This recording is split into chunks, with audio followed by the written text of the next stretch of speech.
Good morning, and welcome to the Church of the River, also known as the First Unitarian Church of Memphis. My name is Lisa Jennings. You are all welcome here today in the rich assortment of languages, cultures, and hues, each contributing to the mosaic of our shared humanity. You are welcome here. In the various ways you navigate and express your gender, in the authenticity of your self-expression, you are welcome here. In the depth and breadth of your love, in the myriad forms it takes, you are welcome here. Whether your heart brims with laughter or weighs heavy with tears, in every emotion you bring to this sacred space, you are welcome here. So come, join us with open minds, loving hearts, and willing hands. Together we embark on this journey of community and of connection together. You are welcome here today. Everyone is encouraged to engage with our soul work materials found on the bookshelf at the rear of the sanctuary.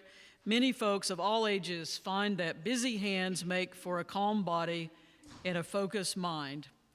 As we settle in, please remember to silence any electronic devices. If you're new here, we are glad you have found us and hope that in this community you may experience the warmth and love of this congregation. If you'd like to learn more about us, you can find our newcomer form by scanning the QR code in the order of service, and we invite you to pick up a welcome bag, first-time visitors, from the credenza in the back on your way out.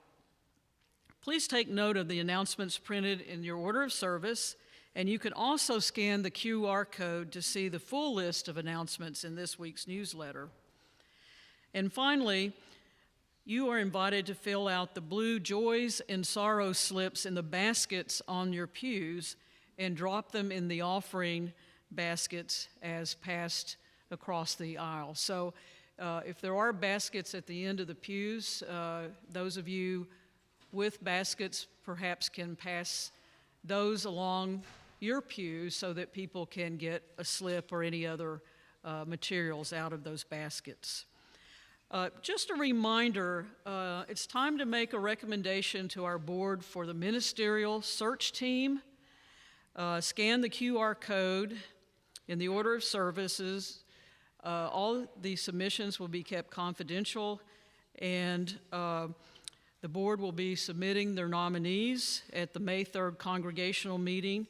Everything will be dealt with there. So just remember, meeting attendees, in order to vote at the congregational meeting, must have signed our membership book 90 days prior to the scheduled meeting. So just keep that in mind. We hope that everyone will attend the meeting just to learn more about the church. I now invite the music of our choir to draw us deeper into this moment as we enter into worship together.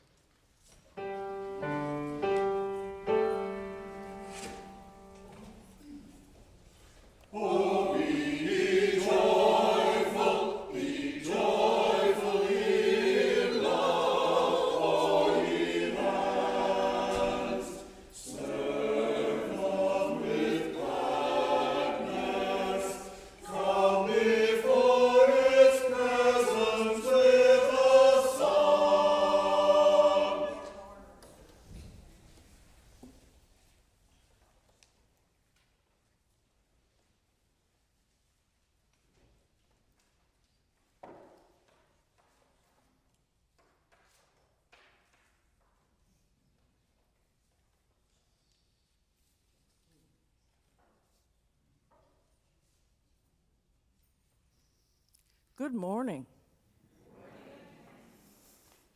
and welcome. As we gather here this morning at the end of a busy weekend and the beginning of another busy week, I welcome you into an hour of worship together. Gathered here in this space made holy by your presence. In this hour made sacred by your intention. I invite you to speak with me the words of chalice lighting.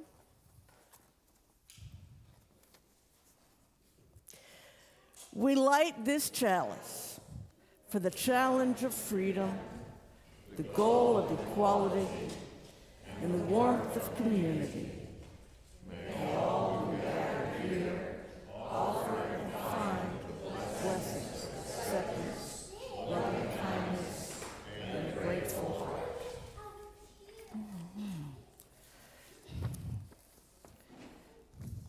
I mentioned it is the start of a busy week, and this morning I'm going to be talking about some things that may make some folks a little uncomfortable. Tuesday is Trans Day of Visibility. And we need that day. We need more than one, but we need that day because it still makes some of us a little uncomfortable. So I invite you to settle in, take a deep breath, and be present in this hour. Whatever arises for you, please stand as you are willing and able and sing with me number 86, Blessed Spirit of My Life.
My name is Jessica Lakeman. I use she, her pronouns, and I serve as the Director of Lifespan Faith Development here at Church of the River. Now, I want to start with a question, especially for our young people, but grown-ups, you can play too. Have you ever been told that you have to pick just one thing about yourself?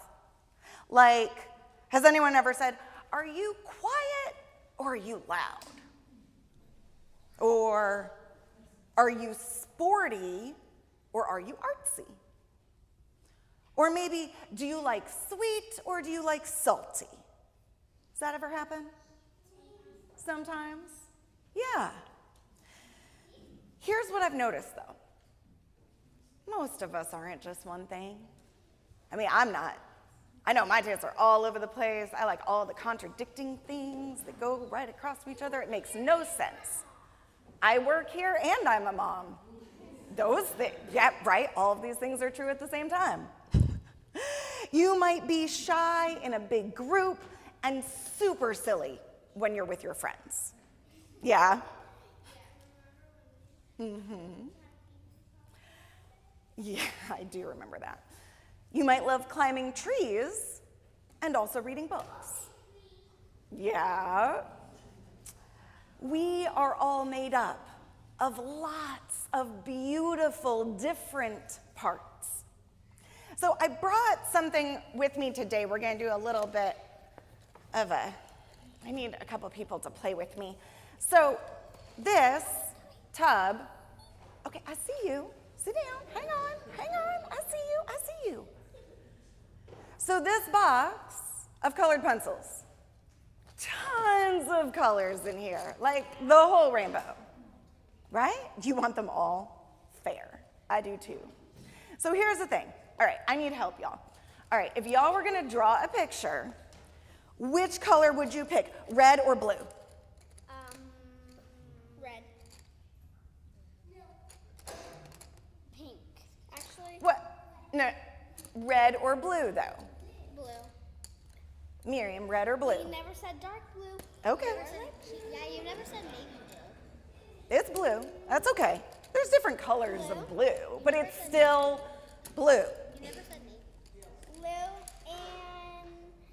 Blue and red. Blue and red. Okay. Blue.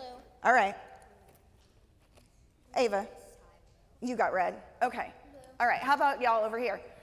Okay, you're gonna pick, you gotta draw a picture, so do you want red or blue?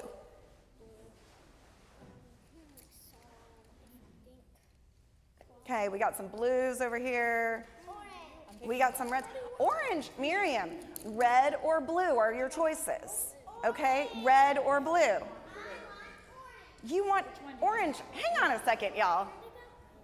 That's kind of weird, right? Like, I got this bin that's full of all kinds of colors, and this one keeps asking for yellow and orange, but I'm only giving you two choices. That's not fair, is it? So imagine if you can have it. Imagine you had a box of colored pencils, a lot like that one. Okay, hang on though. Y'all too loud. Y'all too loud with the pencils. I'm gonna have to hold the pencils. Miriam. Okay. I know, I need my prop back actually. The grown-ups, their imagination isn't gonna work if I can't show them the box. Okay, so imagine you have a box just like this, full of all these different beautiful colors. But everywhere you go as you go through life, everyone just acts like there's only two options. There's only red or blue. That's all anyone talks about. It's the only thing that anybody else seems to see. But you can see the other colors. I mean, like, they're right there, right? And when you point them out, people get a little uncomfortable. They might say, no, that's not a color. Just pick red or blue. Just pick one and stick with it. Some people might start to wonder if there's something wrong with them. Some people might pretend not to notice the other colors just to fit in. Some people might still use the other colors, but only when they're alone in secret where no one can see. And then, imagine finding a place where people say, of course there are more colors. We see them too. A place where you can use any color you want. It's not just allowed, but celebrated. Some people might still choose red or blue. You're still allowed to like red or blue if that's what you truly like. And that's wonderful. but some people might mix them. Some people might add new colors, a splash here or there, and some people, that was a perfect illustration, might use the whole rainbow. They might even change which color they use from day to day. So now I want to pause my story for a moment because these colors, do you think we're just talking about colored pencils? No. That's silly, Miss Jessica. Not even Brandon thought we were only talking about colored pencils. No, they're a way of talking about something real, right? And it can be about lots of different things. About how we feel, or who, or how we love, about all of the many different ways that people can be human. But today, we're talking especially about gender. Sometimes the world says that there are only two ways to be: girl or boy, woman or man, red or blue. But that's not the whole truth, and it never has been. There have always been more than two ways to be a person. And for some people, one of those two boxes feels right, and that's great. But those boxes have been the easiest ones for the world to see, and often the only ones that the world is willing to see for a long time. So being part of a loving community means making space for people whose lives don't fit into those boxes. People whose colors haven't always been seen or welcomed. And today, more and more people are helping the world to see more clearly. And every time that someone lets more of their colors be seen, it lets someone else feel a little bit less alone. That is part of what Trans Day of Visibility is all about. It's about the importance of being seen and celebrated exactly as you are, no boxes required.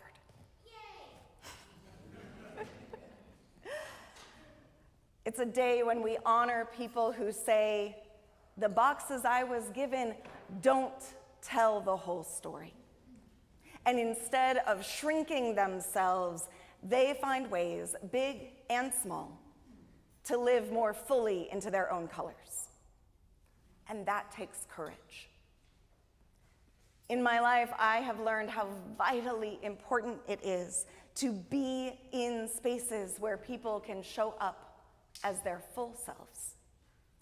And that's something really special. In fact, it is one of my favorite parts about being a Unitarian Universalist. We are a people who believe in both and, in all kinds of different ways.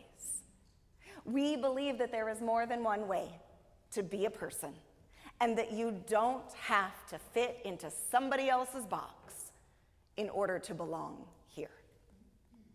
So I want to ask you one more thing. What is something about you? It could be anything. But what is something about you that doesn't, let me finish my question, that doesn't fit neatly into just one box? What's something about you that doesn't fit neatly into just one box? Okay, I'll get you started. I like math and spreadsheets, and I'm also super creative. Now your turn. Miriam. Do you like dragons and owls? Miriam likes dragons and owls. You like climbing trees and reading books. What's something about you that doesn't fit neatly into one box? Religion. Charlotte. Crafts and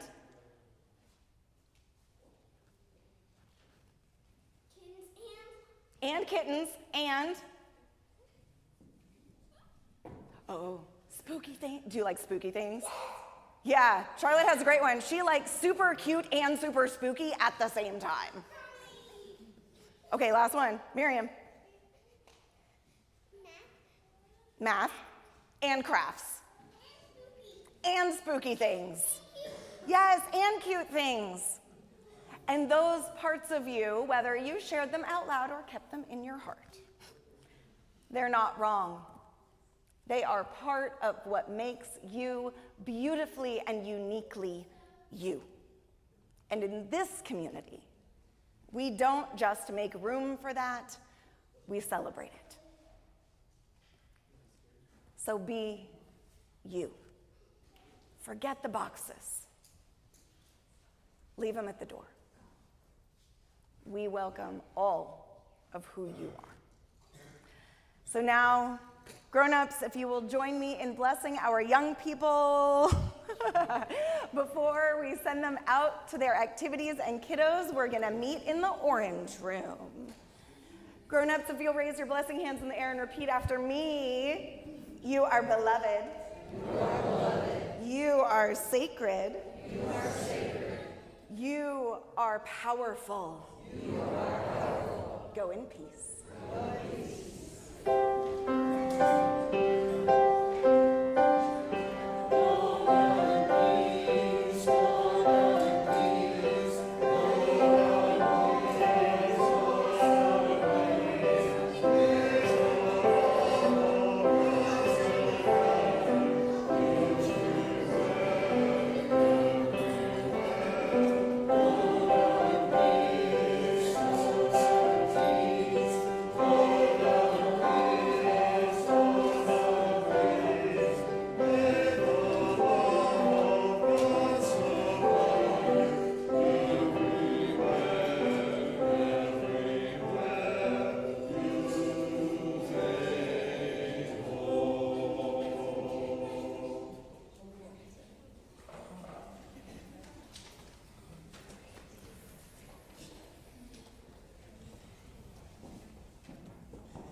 I'm reading today from a social media post. You may have seen it, it went viral. It's from a biologist, a biology professor named Rebecca Helm. She teaches at UNC. It came out at the time that an executive order was issued to say that every person would be officially identified with the sex at conception, which was a little confusing to me because it meant that we were all female. But from Dr. Helm, friendly neighborhood biologist here. I see a lot of people talking about biological sexes and gender right now. Lots of folks make biological sex seem really simple. Well, since it's so simple, let's find the biological roots, shall we? Let's talk about sex. If you know a bit about biology, you'll probably say that biological sex is caused by chromosomes XX, and you're female, XY, and you're male. This is chromosomal sex. But is it biological sex? Well, turns out there is only one gene on the Y chromosome that really matters to sex. It's called the SRY. During human embryonic development, the SRY protein turns on male-associated genes. Having an SRY gene makes you genetically male. But is this biological sex? Well, sometimes that SRY gene pops off the Y chromosome and over to an X chromosome. Surprise! So now you've got an X with an SRY and a Y without an SRY. What does this mean?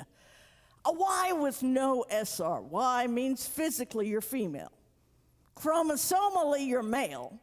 And genetically you're female. An X with an SRY means you're physically male, chromosomally female, and genetically male. But biological sex is simple. There must be another answer. Sex-related genes ultimately turn on hormones in specific areas on the body and reception of those hormones by cells throughout the body. So is this biological sex? Hormonal male means you produce normal levels of male-associated hormones, except some percentage of females will have higher levels of male hormones than some percentage of males. Ditto female hormones. And if you're developing, your body may not produce enough hormones for your genetic sex, leading you to be genetically male or female, chromosomally male or female, hormonally non-binary, and physically non-binary. Well, except cells have something to say about this. Maybe cells are the answer to biological sex, right? Cells have receptors that hear the signal from sex hormones, but sometimes these receptors don't work. Like a mobile phone that's on Do Not Disturb, call, they will not answer. What does this all mean? It means you may be genetically male or female, chromosomally male or female, hormonally male, female, non-binary, with cells that may or may not hear the male-female non-binary call.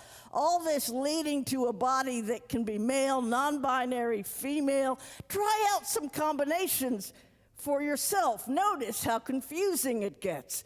Can you point to what the absolute cause of biological sex is? Is it fair to judge people by it? Of course, you could try appealing to the numbers. Most people are male or female.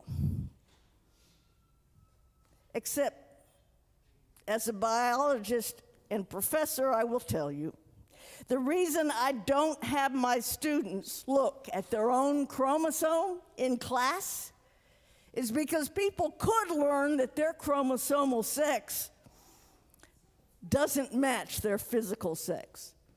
Learning that in the middle of a 10-point assignment is just not the time. Biological sex is complicated. Before we discriminate against someone on the basis of biological sex and identity, ask yourself, have you seen your chromosomes? Do you know the genes of the people you love, the hormones of the people you work with, the state of their cells?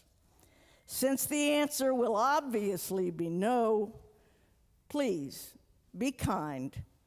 Respect people's right to tell you who they are. And remember that you don't have all the answers. Again, biology is complicated. Kindness and respect don't have to be.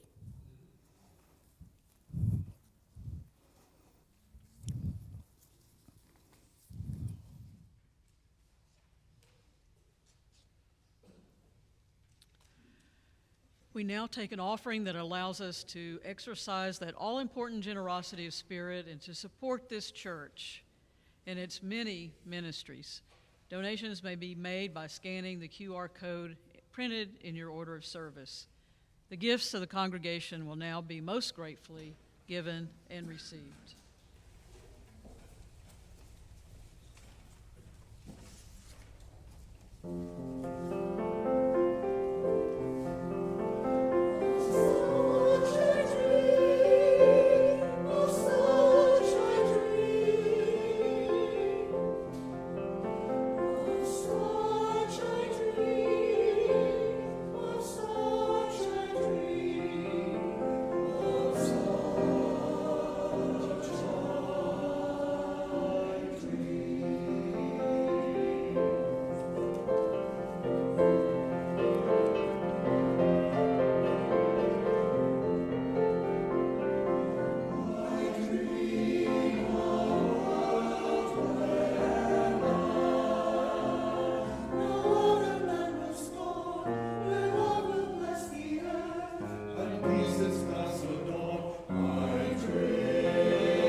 This is a moment in our service when we lift up and release the things that we carry with us through the week. As Lisa mentioned in the introduction, you are invited to fill out these blue slips that are in your basket, and the ushers always have more.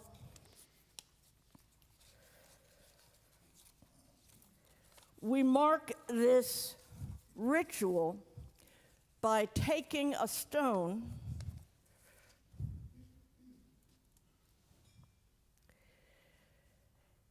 and releasing it into the cleansing waters of our gathered community.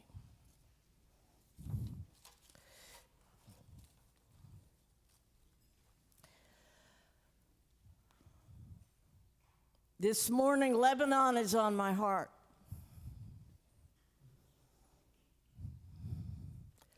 All of that region is in such horrific distress.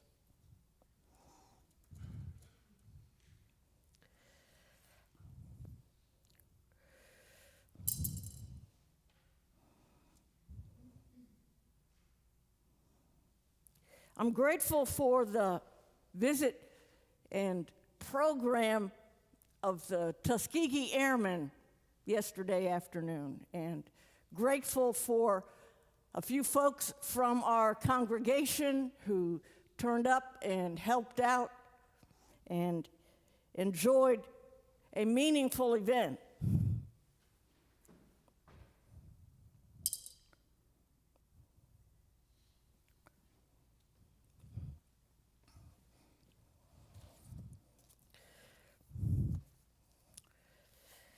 And speaking of a meaningful event, Tom Momberg this morning offering prayers for the 3 people arrested and jailed at the No Kings March yesterday for their safety and early release.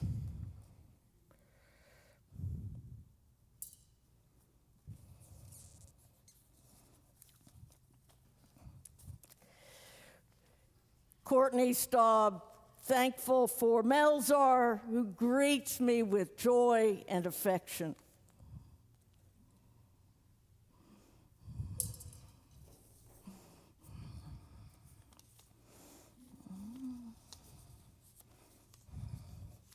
From Cindy this morning, 2 joys: gratitude for a space where children hear the message, God loves trans kids. And joy that Team Upstream and Jake Harbor organized us so well to have Church of the River show up at the No Kings rally yesterday.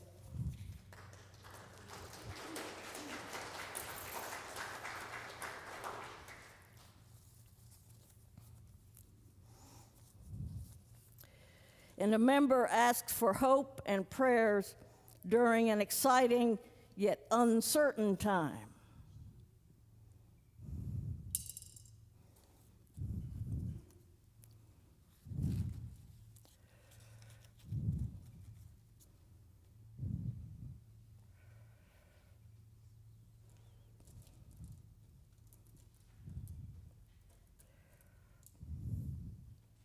And if there is something you carry this morning, it would be my great honor to drop a stone on your behalf if you will indicate by raising a hand.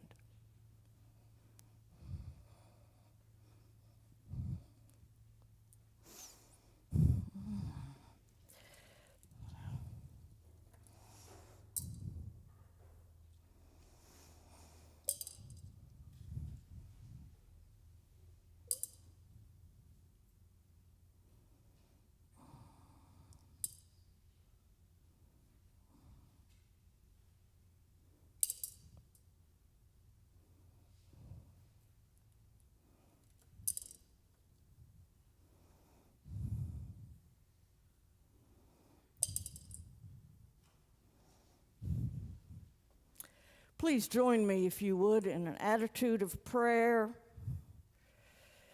as we still our minds and bodies and open our hearts and lift our spirits.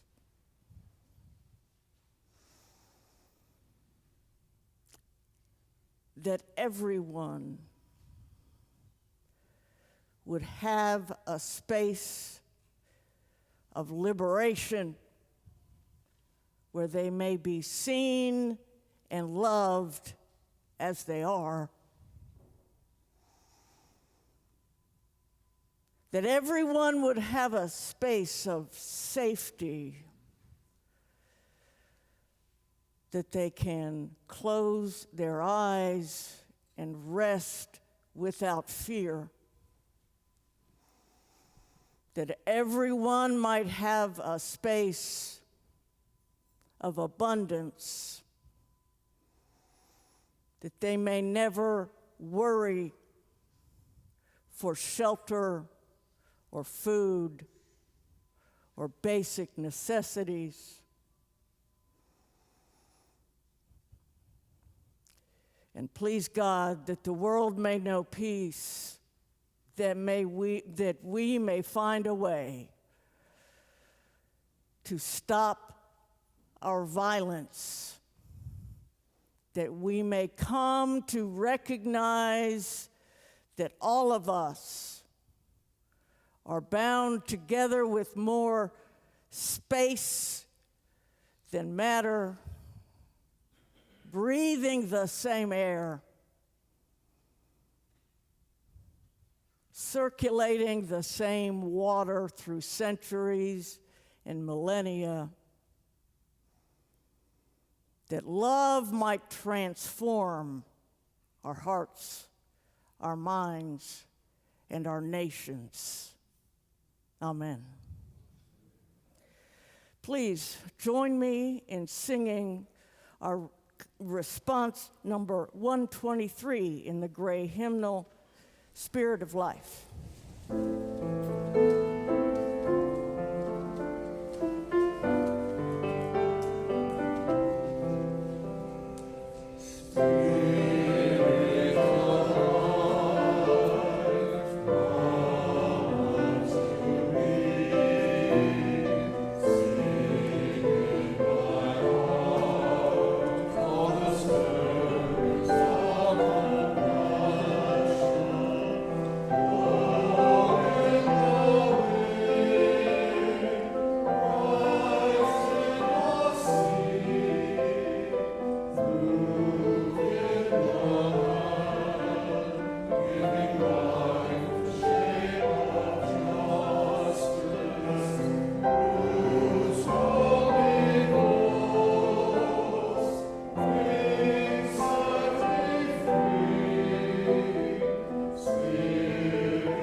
I don't remember when the exact moment was, but there was an exact moment. I remember the feeling.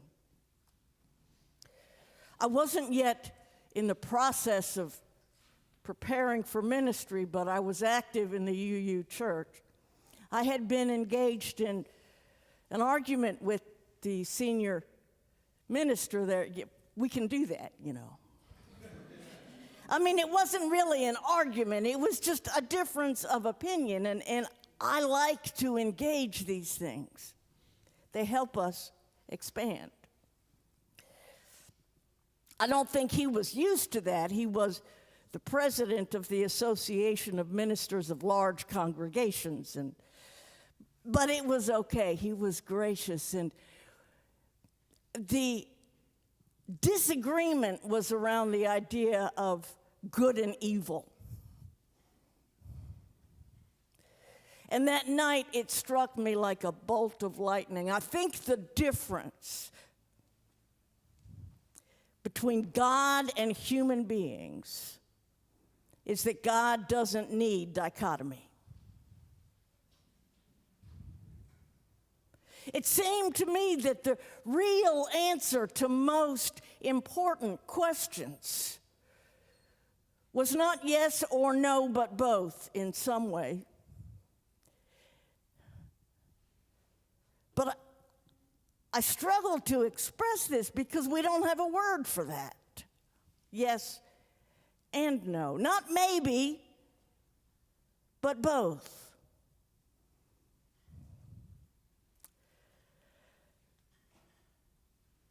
And over the years that followed, I began to see the ways in which all of our culture is permeated with this idea of dichotomy, of binary construction.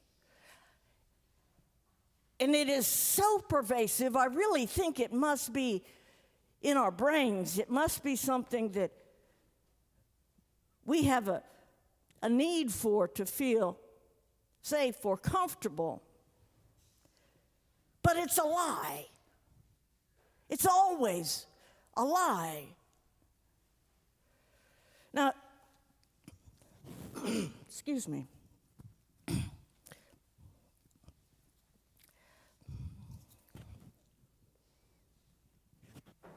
The reading this morning was specifically about what we conventionally call intersex. Clinically, it's referred to difference as difference in sex development, DSD, which exists in about 1.7% of births. And that has been consistent over time, which means that there are roughly the same number of intersex persons in the U.S. as there are religious Jews. And about half again as many as there are Muslims. But many will never even know because of the many different ways that it occurs. Now, it's important, though, to notice that intersex, which is a condition related to biology, is entirely different from the experience of transgender, which many scientists believe strongly has a biological location somewhere in the brain, but we just haven't found it yet.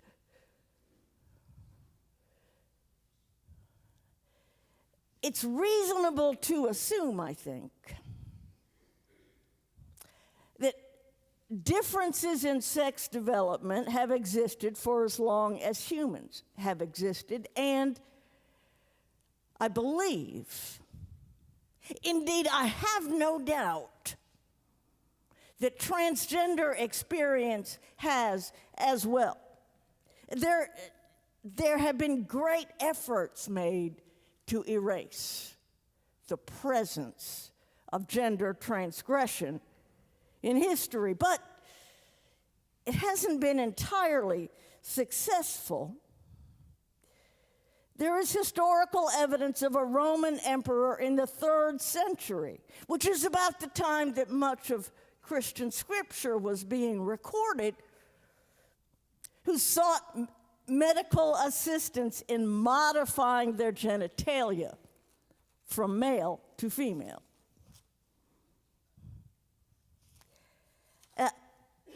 I don't know enough brain science to tell you that there is a biological location or point of origin for transgender experience. But I do know this. I know this, and you do too when you think about it. We do not choose identity. Identity is not a thing you choose. We choose affiliations and associations. But your identity is what you find, what you realize, what you acknowledge, and, in the best of circumstances, what you express. Now, I also know, not statistically or scientifically, but just from experience and observation, that most people feel male or female. The clarity and intensity of that feeling is the same whether that correlates with their biological sex characteristics or not. There is such a thing as gender identity. It's not chosen, and it's not subject to change by external influence. You can't talk or treat someone out of transgender experience. God knows we've tried. Now,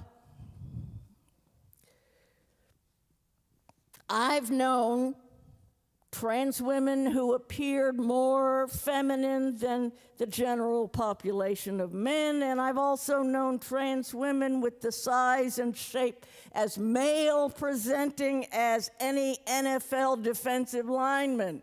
So while researchers may eventually identify aspects of the brain that designate male or female experience, there's no visible anatomical aspect. Trans is an experience.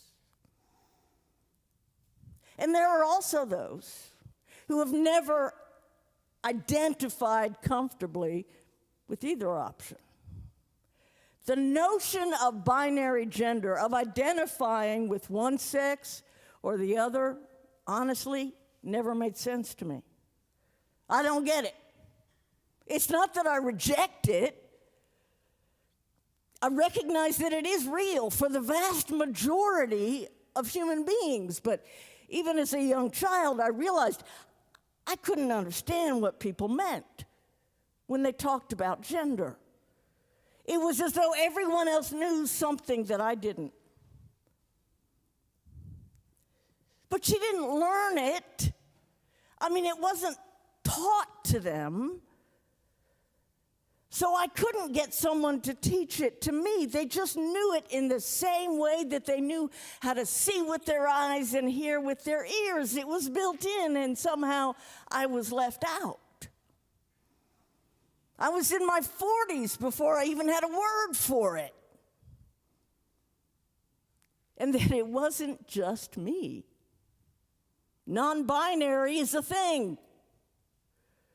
Now, by executive order, information about what our chief executive calls gender ideology was removed from federal government websites, and the term gender replaced by sex in order to comport with the order.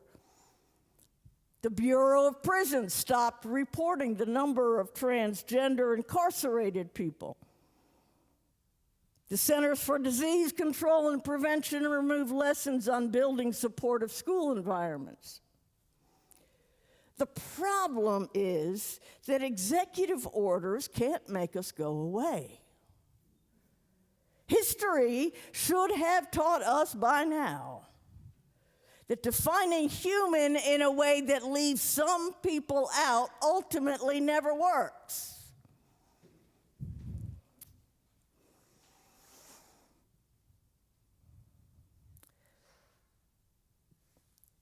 That's the problem for them. The problem for us is manifold. Those who do not conform to their definition of human can be subjected to a wide array of violence. Already, trans women have been moved to all-male prisons. Already, passports and other forms of ID, including driver's licenses, are being issued or renewed in a way that contradicts not just someone's identity and experience of themselves, but often also their physical appearance, even their genitalia. I know a UU minister who doesn't know if she'll ever be able to travel abroad to see her family again because her passport was updated to match her original birth certificate. Already, information about the lived reality of 2% of Americans has been removed from websites of the National Institutes of Health and the Centers for Disease Control.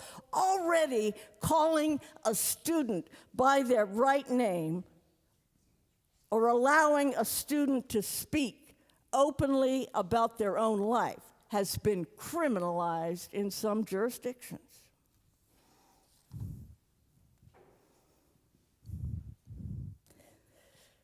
We need a day. Just one is a start.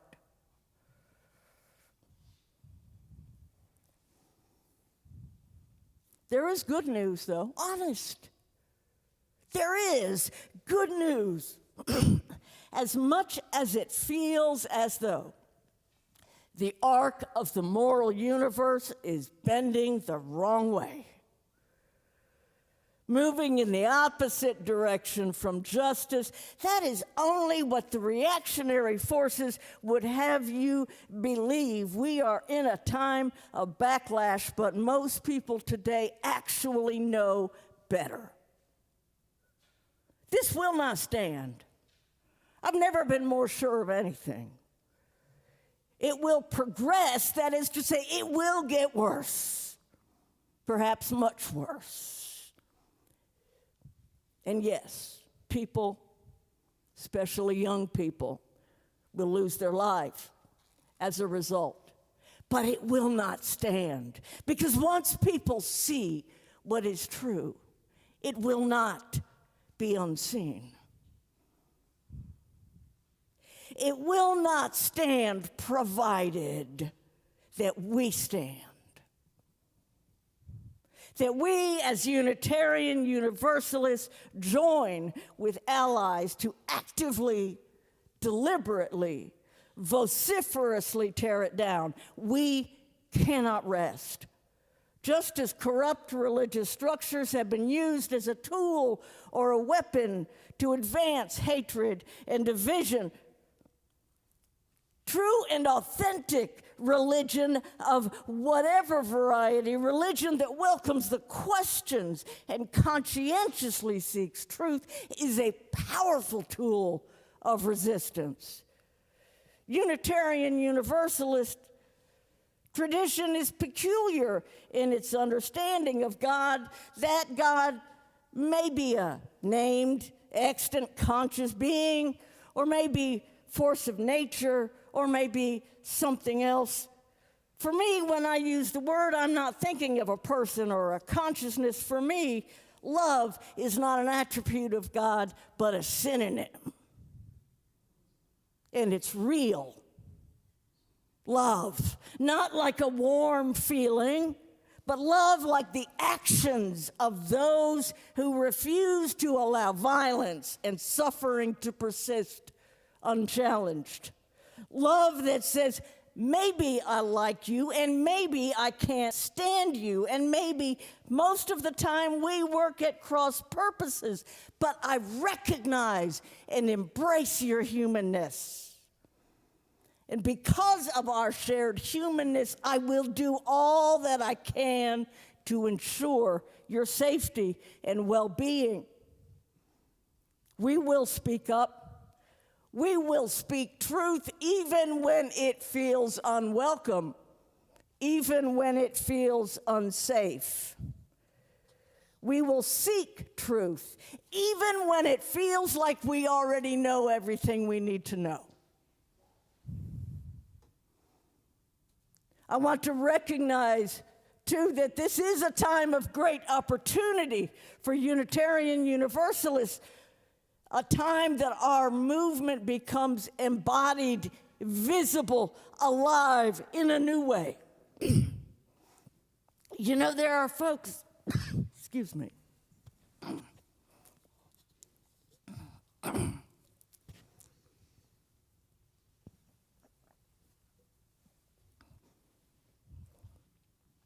There are folks out there who encountered us when we showed up at the Voting Rights March in Selma decades ago and do not realize that we still exist.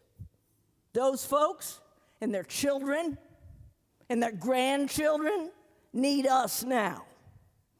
The nation, the world need us now. And maybe, just maybe, we need this moment to re-energize and refocus and enliven us.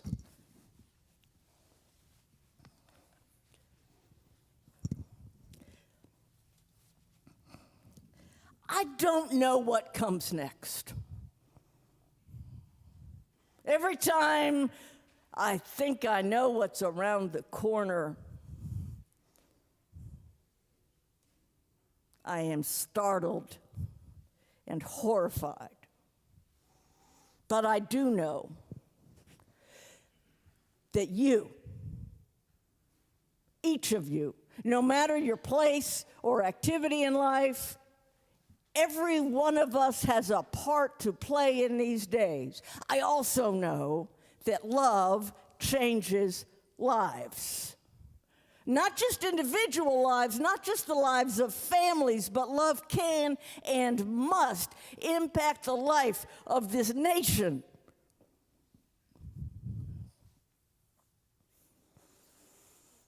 It falls to each of us to rise and move and engage in love tirelessly with humility and curiosity and grace. Each of us touches and changes the lives of others more often than not in ways we never know. So we are called on this day as the prophethood of all believers, called to witness and act, to engage and connect,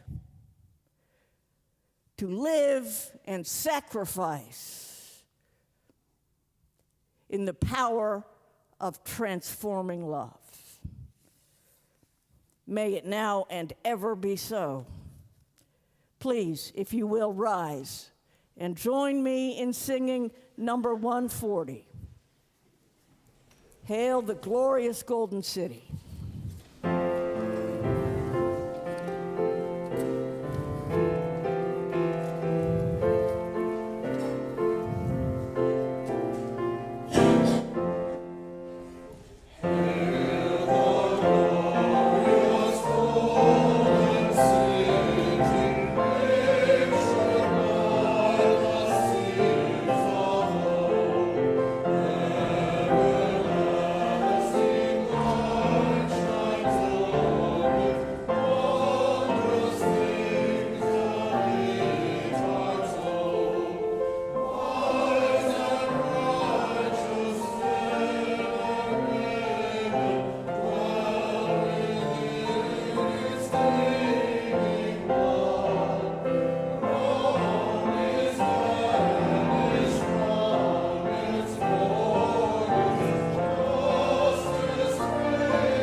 seated.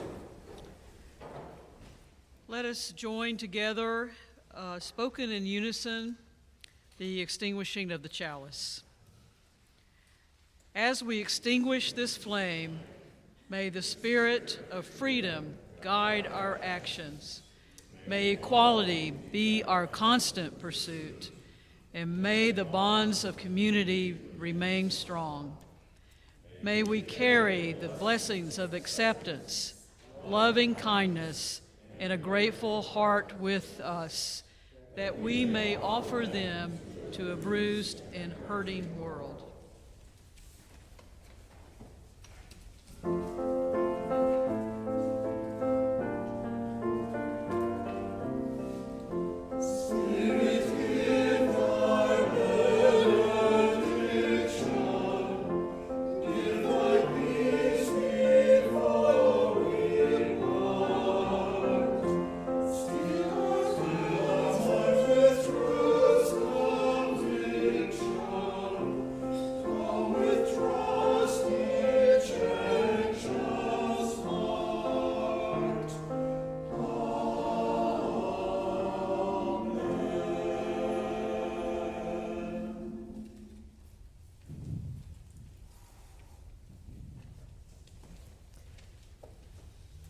May the ever-present power of transforming love lift you, guide you, enliven you, nourish you, and sustain you through these days and weeks to come. Our service has ended. May our service begin.